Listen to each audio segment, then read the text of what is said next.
একদিন আল্লাহ পাক রাব্বুল আলামিন হযরত ইউনুস আলাইহিস সালামকে ওহির মাধ্যমে জানিয়ে দিলেন, হে ইউনুস, তুমি তোমার কওমের লোকেদের নিকট হেদায়েতের জন্য তাদের দ্বীনের প্রতি আহ্বান করো। যদি তোমার কওমের লোকেরা হেদায়েত কবুল না করে তবে আমি তাদেরকে সবাইকে ধ্বংস করে দেব, যেভাবে ইতিপূর্বে আদ ও সামুদ জাতিকে ধ্বংস করেছিলাম।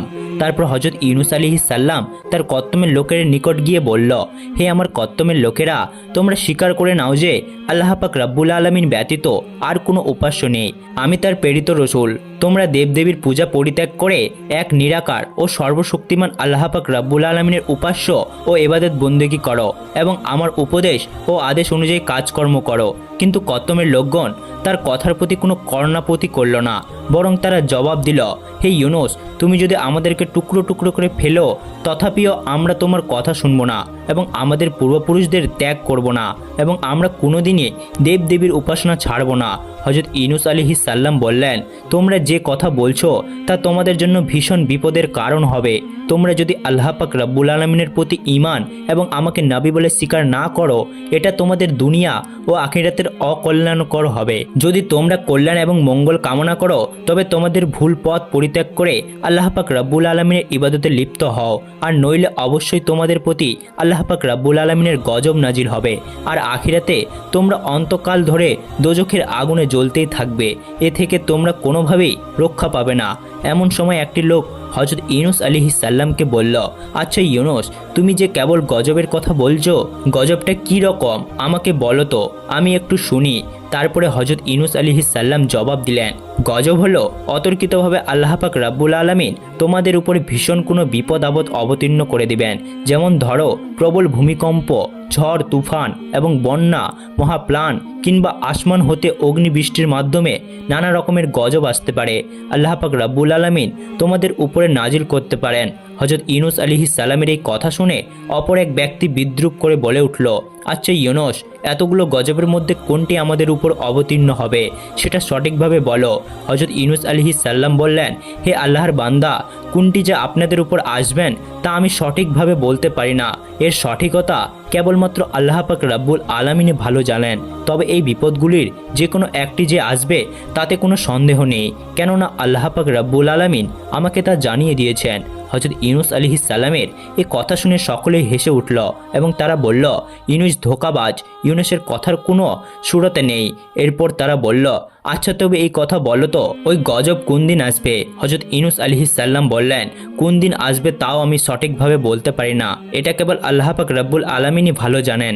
অবশ্যই এতে কোনো সন্দেহের কারণ নেই, কেননা কোনো একদিন আল্লাহ পাক রাব্বুল আলামিনের গজব হঠাৎ করে তোমাদের উপর এসে পড়তে পারে, যদি না তোমরা আল্লাহ পাক রাব্বুল আলামিনের প্রতি ঈমান আনয়ন না করো। হযরত ইউনুস আলাইহিস সালামের এই কথা শুনে অবাধ্য কাফিরেরা আবার অষ্ট হাসি দিয়ে বলল, কেউ কেউ হযরত ইউনুস আলাইহিস সালামকে পাগল ও মূর্খ বলে তারা গায়ে থুতু নিক্ষেপ করতে লাগলো, আবার কেউ তার গায়ে ইট নিক্ষেপ করতে লাগলো। এরপর হযরত ইউনুস আলাইহিস সালাম ব্যতীত মনে তাদের নিকট থেকে উঠে চলে গেলেন। তাদের এইরূপ ব্যবহারের কারণে হযরত ইউনুস আলাইহিস সালাম খুবই ব্যথিত হয়েছিলেন, কেননা তিনি যাদেরকে সৎ উপদেশ দিয়েছিলেন তারা তো তার উপদেশের প্রতি কর্ণপাত করেইছেন না, উপরম্ভ তারা তাকে বিদ্রোহ ও উপহাস করছে। এভাবে তিনি তার কওমের লোকের নিকট একাধারে 40 বছর পর্যন্ত দাওয়াত দিলেন, কিন্তু তার এই দাওয়াত ও প্রচেষ্টা সম্পূর্ণ ব্যর্থতায় পরিবেশিত হলো, কেননা কোনো মানুষই আল্লাহ পাক রাব্বুল আলামিনের প্রতি ঈমান আনয়ন করল না। তারপর হযরত ইউনুস আলাইহিস সালাম আল্লাহ পাক রাব্বুল আলামিনের দরবারে দুইখানা হাত তুলে প্রার্থনা জানালেন, হে মাবুদ, তুমি এই অবাধ্য লোকেদের উপর তোমার গজব নাজিল করো। হযরত ইউনুস আলাইহিস সালামের এইরূপ দুয়ার পরিপ্রেক্ষিতে আল্লাহ পাক রাব্বুল আলামিনের তরফ থেকে তাকে জানিয়ে দেওয়া হলো, হে ইউনুস, আমি যথাসময়ে তাদের উপর গজব নাজিল করব, এই ব্যাপারে তুমি তাড়াহুড়া করিও না। ইউনুস আলাইহিস সালাম বললেন, হে মাবুদ, আপনি কোন দিন তাদের উপর গজব নাজিল করবেন? আল্লাহ পাক রাব্বুল আলামিনের পক্ষ থেকে তাকে উত্তর দেওয়া হলো, যখন সময় হবে ঠিক সেই সময়ে আমি তাদের উপর গজব নাজিল করব। এরপর একদিন হযরত ইউনুস আলাইহিস সালাম রাস্তা দিয়ে কোথায় যাচ্ছেন, এমন সময় তার সাথে কতিপয় কাফেরদের দেখা হলো। তারা তাকে বিদ্রুপের সঙ্গে জিজ্ঞেস করল, হে ইউনুস, তোমার আল্লাহর তরফ থেকে আমাদের উপর গজব তো নাজিল হলো না, তোমার আল্লাহর তরফ থেকে আমাদের উপর নাকি গজব আসবে, কিন্তু এই গজব তো আসছে না। আমরা তো গজবের আশায় বসে আছি আর অপেক্ষা করতে করতে একেবারে অতিষ্ঠ হয়ে গিয়েছি। তুমি তাড়াতাড়ি তোমার আল্লাহকে বলো যে আমাদের উপর যেন তিনি জলদি করে গজব নাজিল করেন। প্রতিনিয়ত হজরত ইউনুস আলাইহিস সাল্লাম এই ধরনের বিদ্রূপমূলক কথা শুনতে শুনতে একেবারে অতিষ্ঠ হয়ে উঠলেন। হজরত ইউনুস আলাইহিস সাল্লামের আর সহ্য হচ্ছিল না। ওদিকে আল্লাহ পাক রাব্বুল আলামিনের পক্ষ থেকেও গজবের সুনির্দিষ্ট তারিখ সম্পর্কে তাকে জানিয়ে দেওয়া হয়নি। তার লজ্জা ও দুঃখ ক্রমেই বেড়ে চলছে। অবশেষে তিনি একদিন সিদ্ধান্ত নিলেন এই দেশ ছেড়ে তিনি চলে যাবেন। সে মতে একদিন তিনি আল্লাহ পাক রাব্বুল আলামিনের অনুমতি ব্যতীতই নিজের পুত্র ও স্ত্রী সন্তানকে নিয়ে বাড়ি থেকে বের হয়ে পড়লেন। চলে যাবেন অচেনা কোনো দূর দেশে। কিন্তু হজরত ইউনুস আলাইহিস সাল্লামের এই কাজটি আল্লাহ পাক রাব্বুল আলামিনের তেমন পছন্দ করেননি। তখন তার উচিত ছিল আল্লাহ পাক রাব্বুল আলামিনের পক্ষ থেকে অনুমতি নেওয়ার। আল্লাহ পাক রাব্বুল আলামিন তাকে অনুমতি দিলে তারপর দেশ ত্যাগ করে অন্যত্র চলে যাওয়ায়। এদিকে হজরত ইউনুস আলাইহিস সালামের স্বদেশ ত্যাগ করার পরে হঠাৎ একদিন দুপুরবেলা সেই দেশে একটি ভীষণ অবস্থার সৃষ্টি হলো। প্রথার থেকে অনেকগুলো মেঘখণ্ড এসে একত্রিত হলো এবং গোর কৃষ্ণ বর্ণ ধারণ করে সারা দেশকে অন্ধকার করে ফেলল। দেশের লোকজন এমন দৃশ্য আর কোনোদিনই দেখেনি। এই দৃশ্য দেখে তারা অত্যন্ত ভীত এবং শঙ্কিত হয়ে পড়ল। দেখতে দেখতে সেই মেঘারাশির ভেতর থেকে বিদ্যুৎ চমকাতে শুরু করল এবং কামানোর গোলার ন্যায় গর্জন করে বজ্রপাত শুরু হয়ে গেল। মনে হচ্ছিল যে সেই প্রাণায়নকারী প্রবল মেঘ দুনিয়ার সব কিছুই গ্রাস করে ফেলবে। মেঘের গর্জন কিরমেই এমন ভয়ঙ্কর হয়ে উঠছিল যে তার একটি আওয়াজ মানুষ ও পশু পাখির সকলের হৃদয়ের মধ্যে প্রবল কম্পন ধরিয়ে দিচ্ছিল। আতঙ্কে হতবুদ্ধি হয়ে মানুষ এদিকে সেদিকে ছোটাছুটি করতে আরম্ভ করে দিল। এই সর্বগ্রাসী বিপদ থেকে কোথায় গিয়ে আশ্রয় নেবে তারা তা ঠিক করে খুঁজে পাচ্ছিল না। সকলেরই মনে হতে লাগলো যে এটা আর কিছুই নয়। হযরত ইউনুস আলাইহিস সালাম যে তাদেরকে বারবার আল্লাহর গজবের ভয় দেখিয়েছিলেন, নিশ্চয় এটা সে আল্লাহর প্রেরিত গজব। তখন তারা বুঝতে পারল যে হযরত ইউনুস আলাইহিস সালাম একজন সৎ নবী এবং তার ভবিষ্যৎবাণীও সত্য। এরপর তারা আতরনাদ করতে লাগলো এবং কান্নাকাটি করতে লাগলো আর তারা বলতে লাগলো, হায় হায়, এখন আমরা কি করব? এখন আমাদের এই বিপদ থেকে রক্ষা করবে কে? হযরত ইউনুস আলাইহিস সালাম তো দেশ ত্যাগ করে চলে গিয়েছে। দেশে থাকলে না হয় তার কাছে গিয়ে কান্নাকাটি করে তার হাত পা ধরে বলতাম, হে ইউনুস, আমরা তোমার কথা না শুনে অন্যায় করেছি আর এখন থেকে আমরা তোমার সকল উপদেশ মেনে চলব। তুমি আল্লাহ পাক রাব্বুল আলামিনকে নিকট সুপারিশ করো যাতে তিনি আমাদের এই বিপদ থেকে রক্ষা করেন। কিন্তু এখন আমরা হযরত ইউনুস আলাইহিস সালামকে কোথায় পাবো? তিনি তো দেশ ত্যাগ করে চলে গিয়েছেন, কোনো সুদূরে অজানা রাজ্যে চলে গিয়েছে। আমরা তো তার কোনো খোঁজ খবরই জানি না। ইউনুস আলাইহিস সালামের কত্তম এভাবে সম্পূর্ণরূপে হতাশ ও নিরাশ হওয়ার পরে পরস্পর পরামর্শ করে একটা সিদ্ধান্ত নিল, হে সম্প্রদায়ের লোকেরা, আসুন আমরা একটি কাজ করি। হযরত ইউনুস আলাইহিস সালাম যেভাবে মাথা নত করে আল্লাহ পাক রাব্বুল আলামিনের দরবারে প্রার্থনা করতেন, আমরা সেই রূপে করে দেখি। যদি এর মাধ্যমে আল্লাহ পাক রাব্বুল আলামিন আমাদের উপর রহম করেন এবং এই বিপদ আপদ থেকে আমাদেরকে যদি মুক্ত দান করেন, তাহলে এর চেয়ে উত্তম জিনিস আমাদের জন্য আর কী বা হতে পারে। তখন সকলে একত্রিত হয়ে সেজদাতে অবনীত হয়ে আল্লাহ পাক রাব্বুল আলামিনের দরবারে প্রার্থনা করতে লাগলো, হে আমাদের মালিক ও প্রতিপালক, আমরা চরম অপরাধী, আমাদের পাপের কোনো শেষ নেই। হযরত ইউনুস আলাইহিস সালাম আপনার নবী, আমাদেরকে তিনি সত্যের পথ দেখিয়েছিলেন, কল্যাণ ও মঙ্গলের পথে আহ্বান করেছিলেন, কিন্তু দুর্ভাগ্যবশত আমরা তার বিরোধিতা করেছি এবং তার কোনো কথায় আমরা গুরুত্ব দিইনি, যার ফলশ্রুতিতে আমাদের নিজেদের বিপদ আমরা নিজেরাই ডেকে এনেছি। হে আমাদের দয়ামান প্রভু, আমরা আমাদের ভুল বুঝতে পেরেছি। আমরা আপনার কাছে অনুতপ্ত ও লজ্জিত।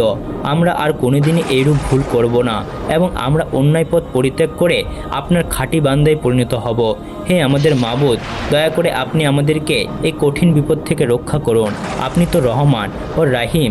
তাদের এইরূপ করুণ ও আন্তরিক প্রার্থনার ফলে তাদের প্রতি আল্লাহ পাক রাব্বুল আলামিনের দয়া হলো এবং তিনি তাদের উপর আসন্ন গজব থেকে প্রত্যাহার করে অল্পক্ষণের মধ্যে আকাশ পরিষ্কার করে দিলেন। সুবহানাল্লাহ। হযরত ইউনুস আলাইহিস সালামের কত্তমের মতো এইরূপ বিশাল একটি জাতি একত্রে ঈমান গ্রহণ করার ঘটনাটি ছিল সত্যি পৃথিবীর ইতিহাসে বিরল। হযরত আবু বকর সিদ্দিক রাদিয়াল্লাহু তাআলা আনহু থেকে বর্ণিত একটি হাদিসের মাধ্যমে জানা যায় যে হযরত রাসূল আকরাম সাল্লাল্লাহু আলাইহি সাল্লাম বলেছেন, হযরত ইউনুস আলাইহিস সালামের কত্তমের মধ্যে প্রাপ্তবয়স্ক ও বুদ্ধিমান পুরুষের সংখ্যা ছিল 1 লক্ষ। এছাড়া নারী ও বালক বালিকার সংখ্যা ছিল প্রায় 3 লক্ষ। এদিকে হযরত ইউনুস আলাইহিস সালাম স্বদেশ ত্যাগ করে কিছু দূর চলা পরে তিনি একটি নদীর তীরে গিয়ে উপস্থিত হলেন। তখন তিনি তার দুই পুত্র স্ত্রীকে নিয়ে একত্রে নদী পার হওয়ায় চিন্তা ভাবনা করতে লাগলেন, কিন্তু তিনি ভেবে দেখলেন সকলকে নিয়ে একত্রে নদী পার হওয়া কখনোই সম্ভব নয়। তাই তিনি তার বড় ছেলেটিকে নদীর তীরে দাঁড় করিয়ে রেখে ছোট ছেলেটিকে কাঁধে তুলে নিলেন এবং তার স্ত্রীর হাত ধরে নদী পার হতে লাগলেন। প্রথমত নদীর মধ্যে কোনো ঢেউ ছিল না, কিন্তু যেই না হজরত ইউনুস আলাইহিসসালাম নদীর মাঝ বরাবর পৌঁছে গেলেন, এমনি নদীতে প্রবল ঢেউ শুরু হয়ে গেল। হঠাৎ করে এরকম বিপদ হজরত ইউনুস আলাইহিসসালাম কি করবেন তিনি কিছুই বুঝতে পারল না। তিনি তার স্ত্রীকে শক্তভাবে ধরে রেখেছিলেন, কিন্তু স্রোতের গতি এতই প্রবল ছিল যে তিনি আর তাকে ধরে রাখতে পারল না। স্ত্রী তার হাত থেকে ছুটে চলে গেল। স্ত্রীকে রক্ষা করতে গিয়ে যখন তিনি তার প্রতি মনোনিবেশ করলেন, তখন তার ঘাড়ের উপরে থাকা ছোট্ট ছেলেটির প্রতি অন্যমনস্ক হয়ে পড়েছিলেন, আর সেই কারণে তার ছোট্ট ছেলেটিও ঘাট থেকে পড়ে চলে গিয়েছে নদীর স্রোতের সাথে, কোথায় যেন বিলীন হয়ে গেল। তাদের মধ্যে কাউকে তিনি উদ্ধার করতে সক্ষম হলো না। যখন নদীর পরে রেখে আসা বড় ছেলেটিকে উদ্ধার করার জন্য যেই না নদীর পাড়ের নিকটবর্তী হলেন, তখন তিনি দেখতে পেলেন একটি বাঘ তার ছেলেটিকে আক্রমণ করে তাকে ধরে নিয়ে দ্রুত জঙ্গলের মধ্যে চলে গেল। তখন আর তিনি কি করবেন? এইভাবে তিনি স্ত্রী পুত্রকে হারিয়ে শোকাহত মনে নদীর পার ধরে চলতে লাগলেন। বহুদূর পথ অতিক্রম করার পরে তিনি দেখতে পেলেন একটি বিরাট নদীর কূলে একটি জাহাজ নোঙর করা রয়েছে। বহু যাত্রী পূর্বে জাহাজে আরোহণ করেছিলেন, তিনিও তাতে আরোহণ করলেন। কিছুক্ষণ পরে জাহাজটি গন্তব্যের পানে যাত্রা শুরু করলো। অল্পক্ষণের মধ্যেই তা নদীর সীমানা পেরিয়ে সমুদ্রে গিয়ে উপনীত হলো। সমুদ্রে গিয়ে উপনীত হয়ে কিছুক্ষণ জাহাজটি ভালোই চলছিল, কিন্তু যেই না সে সাগরের মাঝখানে হলো, তখন আর সেই জাহাজটির সামনে অগ্রসর হচ্ছিল না। একই স্থানে সে আটকে থাকলো। জাহাজের কাপ্তান ও নাবিকেরা অনেক চেষ্টা করলো, কিন্তু জাহাজটিকে সামনে নিতে সক্ষম হলো না। তারা দেখলো জাহাজের সবকিছুই ঠিকঠাক রয়েছে, তারপরেও জাহাজ সামনে অগ্রসর হচ্ছে না। তারপর জাহাজের নাবিকরা ও কাপ্তান এবং আরোহীগণ সকলে অবাক হয়ে ভাবতে লাগলো যে এইরূপ হওয়ার কারণ কি। ওই জাহাজে একজন ধর্মবীরু কামিল বুর্জুক লোক ছিলেন। তিনি বললেন, নিশ্চয় জাহাজে এমন একজন লোক আছে যে তার মালিকের কাছে না বলে পালিয়ে এসেছে এবং সে এই জাহাজে আরোহণ করছে, আর তার পাপের কারণে জাহাজ সামনে চলছে না। সেই ব্যক্তিকে যতক্ষণ পর্যন্ত জাহাজ থেকে ফেলে না দেওয়া হবে, ততক্ষণ পর্যন্ত জাহাজ বিপদমুক্ত হবে না। তখন এক এক করে জাহাজের প্রত্যেক আরোহীর কাছে জিজ্ঞেস করা হলো যে তোমাদের মধ্যে কি এমন কেউ আছে যে তার মালিকের কাছে অনুমতি ব্যতীত পালিয়ে এসেছে? কিন্তু সকল যাত্রীরা একথা অস্বীকার করল। তখন হজরত ইউনুস আলাইহিসসালাম ভাবতে লাগলেন যে আমি মালিকের কাছে না বলে পালিয়ে এসেছি। আমি আমার মহান প্রতিপালক সর্বশ্রেষ্ঠ আল্লাহ পাক রব্বুল আলামিনের অনুমতি না নিয়েই স্বদেশ ত্যাগ করে পালিয়ে রওনা হয়েছি। আমার মতো এত বড় পাপী আর কে বা হতে পারে? হজরত ইউনুস আলাইহিসসালাম এই কথা চিন্তা করে তিনি জাহাজ কর্তৃপক্ষের নিকটে গিয়ে বললেন, আমি আমার মালিকের নিকট না বলে পালিয়ে এসেছি, আপনারা আমাকে সাগরে নিক্ষেপ করে দিন। আমাকে সাগরে নিক্ষেপ করা হলে জাহাজ চলতে শুরু করবে এবং আপনারা সকলেই বিপদমুক্ত হয়ে যাবেন। ইউনুস আলাইহিসসালাম এ কথা বললেও তার লাভ্যময় চেহারা সুরত দেখে কেউই বিশ্বাস করতে পারল না যে তিনি কারো গোলাম হতে পারেন। কোনো গোলামের এই আচরণ এবং কথাবার্তা এরূপ হতে পারে না, বরং তাকে সকলে বিশেষ কোনো সম্ভ্রান্ত লোক বলে মনে করতে লাগলো। কিন্তু হজরত ইউনুস আলাইহিসসালাম যখন নিজেকে বারবার অবাধ্য গোলাম বলে তাদের নিকট প্রকাশ করতে লাগলো, তখন জাহাজের লোকজন বাধ্য হয়ে একটি সিদ্ধান্ত নিল যে সেই অবাধ্য লোকটিকে ধরার জন্য লটারি করা হবে।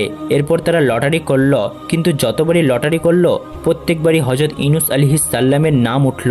তখন তাদের কাছে হজরত ইউনুস আলাইহিসসালামকে সমুদ্রে নিক্ষেপ করা ছাড়া আর কোনো উপায় ছিল না।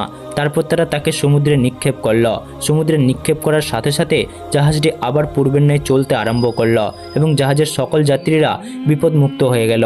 এদিকে হজরত ইউনুস আলাইহিসসালাম যখন সমুদ্রে নিক্ষেপ হলেন, এরপর হজরত ইউনুস আলাইহিসসালামকে একটি বিরাট মাছ এসে তাকে গিলে ফেলল। দুর্যোগের উপর যেন মহা দুর্যোগ, বিপদের উপর বিপদ। হজরত ইউনুস আলাইহিসসালাম দেশ ত্যাগ করে বের হওয়ার পরে প্রথমে তিনি নিজের স্ত্রী এবং পুত্র সন্তানকে হারিয়েছেন। এরপর তিনি নিজে সমুদ্রে নিক্ষেপ হয়ে মাছের পেটে চলে এসেছেন।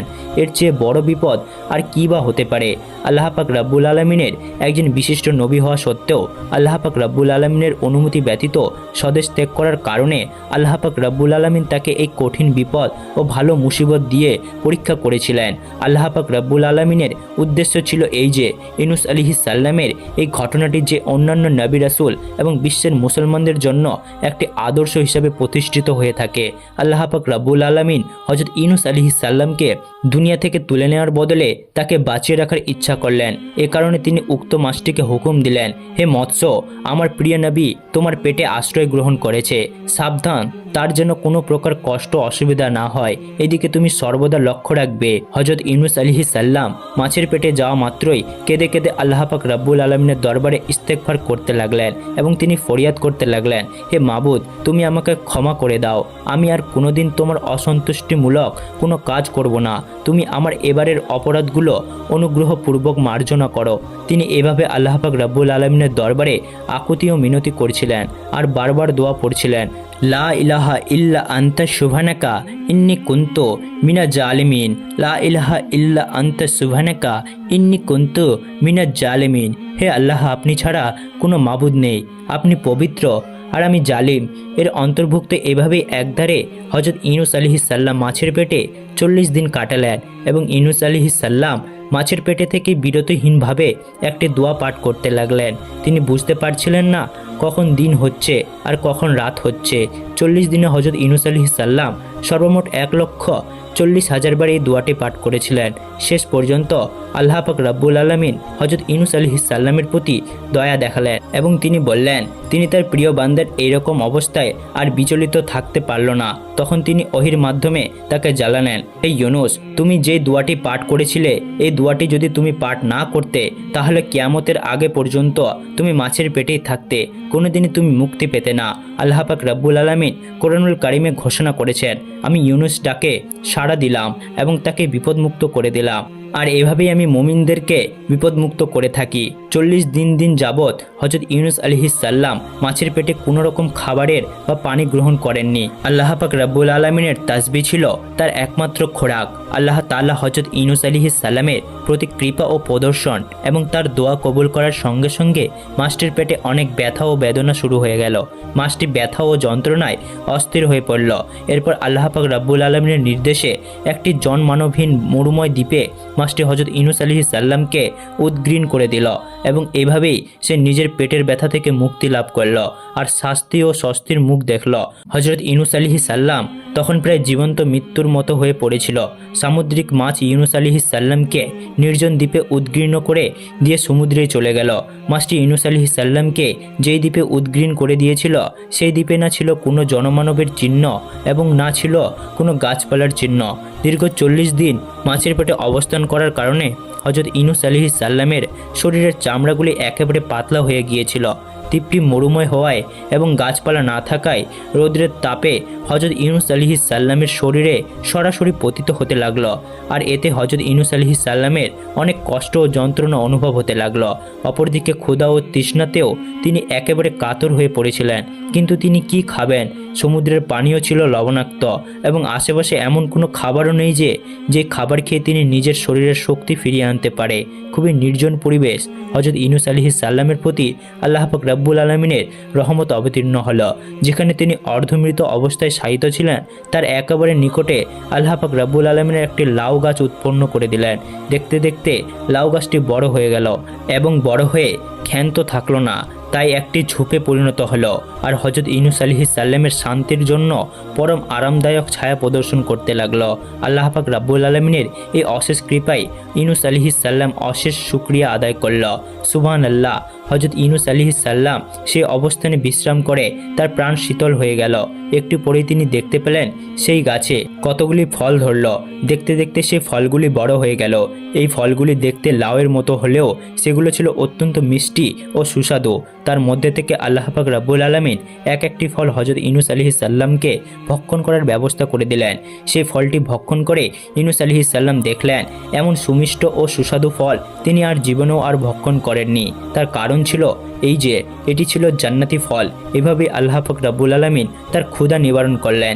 তারপর এবার চিন্তা করতে লাগলেন, ক্ষুধা তো দূর হলো, কিন্তু এবার তিনি তৃষ্ণা কিভাবে নিবারণ করবেন। হযরত ইউনূস আলাইহিস সালামের এই চিন্তা করার সাথে সাথে তিনি দেখতে পেলেন পুষ্টপিষ্ট সুস্থবান এবং স্বাস্থ্যবান একটি বকরি তার দিকে ছুটে আসছে। তারপর তিনি সেই বকরির দুধ পান করে তৃষ্ণা নিবারণ করলেন। আর হযরত ইউনূস আলাইহিস সালাম আল্লাহ পাক রব্বুল আলামিনের দরবারে লাখ লাখ শুকরিয়া আদায় করলেন। এভাবে কয়েকদিন পর্যন্ত হযরত ইউনূস আলাইহিস সালাম সুমিষ্ট ফল ও বকরির দুধ পান করে নিজের শরীরে যথেষ্ট শক্তি ও শান্তি অনুভব করতে লাগলেন। এমন অবস্থায় আল্লাহ পাক রব্বুল আলামিন তার নিকট ওহী প্রেরণ করলেন, হে ইউনূস, তুমি যেই দ্বীপে অবস্থান করছো তার অতি দূরে একটি বস্তি রয়েছে। তুমি গিয়ে তাদের কাছে দ্বীনের দাওয়াত দাও। এরপর তোমার কত্তমের লোকেদের কাছে ফিরে গিয়ে তাদেরকে হেদায়েত করতে থাকো। আল্লাহ পাক রব্বুল আলামিনের পক্ষ থেকে এরূপ আদেশ পেয়ে হযরত ইউনূস আলাইহিস সালাম সেই দ্বীপ থেকে সামনে চলতে লাগলেন। কিছু দূর অগ্রসর হওয়ার পরে তিনি একটি লোকালয়ের কাছে উপস্থিত হলেন। সেখানকার মানুষের চরিত্র ছিল অতি উত্তম। তারা ইতিপূর্বে হযরত ইউনূস আলাইহিস সালামের নাম শুনেছিল এবং তাকে নিজের মধ্যে পাওয়ার জন্য ওদের আগ্রহে বসেছিল। সুতরাং হযরত ইউনূস আলাইহিস সালাম তাদের মধ্যে উপস্থিত হলেন। তখন তারা আনন্দে আত্মর হয়ে গেল। তারপর হযরত ইউনূস আলাইহিস সালাম তাদের কাছে দ্বীনের বিধিবিধান পেশ করলেন আর তারা আল্লাহ পাক রব্বুল আলামিনের দ্বীন কবুল করে হযরত ইউনূস আলাইহিস সালামের উম্মতে পরিণত হলো। তারপর হযরত ইউনূস আলাইহিস সালাম সে দেশের সর্বত্র ভ্রমণ করে ওয়াজ নসিহত করতে লাগলেন। একদিন হযরত ইউনূস আলাইহিস সালাম একটি মজলিসে ওয়াজ করছিলেন। এমন সময় কোথা থেকে যে নবীর স্ত্রী ও তার ছোট ছেলে সেখানে উপস্থিত হলো। নবী তাদেরকে দেখে অত্যন্ত অবাক হলেন এবং আল্লাহ পাক রব্বুল আলামিনের দরবারে অশেষ শুকরিয়া আদায় করলেন। তারপর তিনি তার স্ত্রীর নিকট তাদের বেঁচে থাকার ঘটনাটি জানতে চাইলেন। তার স্ত্রী বললেন, আমরা আপনার হাত থেকে ছুটে পানির মধ্যে হাবুডুবু খাচ্ছিলাম। প্রবাহ স্রোতে কখন আমাদের পানি তলিয়ে নিয়েছিল আবার কখন উপরে ভাসিয়েছিল, আমরা অত্যন্ত ভীত হয়ে পড়েছিলাম। এভাবে কয়েক ঘন্টা চলার পরে আমাদের পায়ের নিচে মাটি আসলো। তখন আমরা সেখানে সোজা হয়ে দাঁড়ালাম আর এর মধ্যে স্রোতের প্রবণতা কিছুটা কমে গেল।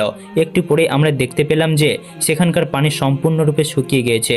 তখন আমরা সেখান থেকে উঁচু স্থানের দিকে হাঁটতে লাগলাম। কিছু দূর হাঁটার পরে আমাদের সাথে কয়েকজন মানুষের দেখা সাক্ষাৎ হলো। তারা আমাদেরকে অসহায় অবস্থায় দেখে আমাদের নিকট আসলো এবং আমাদের পরিচয় জিজ্ঞাসা করলো। আমি তখন আপনার নাম বলে পরিচয় দিলাম। তারা আমাদেরকে যথেষ্ট সম্মান এবং প্রদর্শন করে তাদের সঙ্গে নিয়ে চলল। আমরা তাদের সাথে তাদের বাড়িতে গিয়ে পৌঁছালাম। তারা আমাদেরকে সেখানে আশ্রয় দিল এবং আমাদের থাকা খাওয়ার সম্পূর্ণ ব্যবস্থা করে দিল। এভাবেই আমাদের দিন চলল।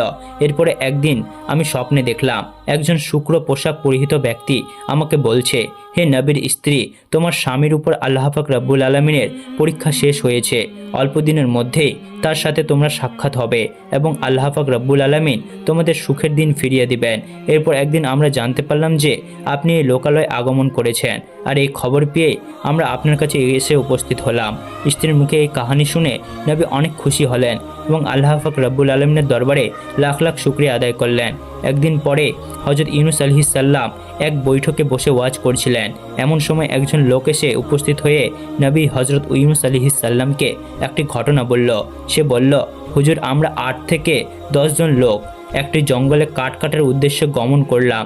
হঠাৎ আমরা দেখতে পেলাম যে একটি বাঘ একটি বালককে নিয়ে দ্রুত জঙ্গলের অভ্যন্তরে চলে যাচ্ছে।